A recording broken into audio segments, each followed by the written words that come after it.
Jerry Bader at the Republican National Convention Radio Row in Tampa, and we are pleased now to be joined by Gerry Molen, producer of a movie that all of my listeners are asking me about. Where do I find it? Where do I find it? 2016, the movie. Jerry, thanks for joining. Thank you very much. Good to be here. All right, let's start with, and this is what I ask all movie makers. Why did you make this movie? Well, I kind of fell in love with a guy named Dinesh D'Souza, and he had a vision, and I wanted to support him any way I could.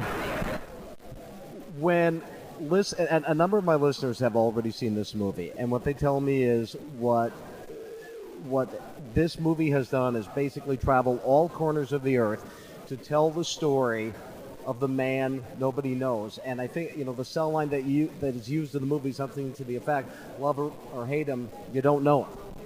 That's absolutely correct, and when you go see the movie, you'll come away and you'll know him.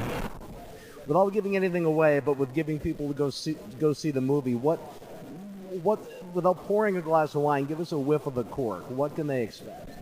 Well, it's kind of nice to be able to sit down in the theater and come away with an idea of what America might look like in 2016 if the president gets another term in office. This can often sound alarmist, and already conservatives are considered extremists for saying he's destroying the country. Well, look, it is, but let's look at the reality of the debt. Let's take a look at where we're at with the Middle East right now. What's going on over there? What are we doing about it? I think a lot of people are concerned about Israel.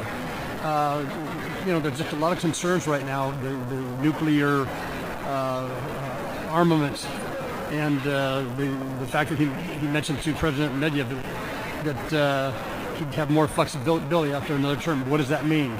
It's a little concerning for me. Well, and the other thing that's pointed out is President Obama, a president seeking re-election, really hasn't stated what his second-term plans are.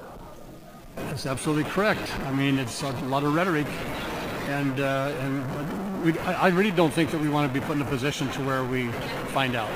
Well, can you give us some idea? How does fleshing out his background give us an indication of where he's going in 2016? How does that narrative get weaved?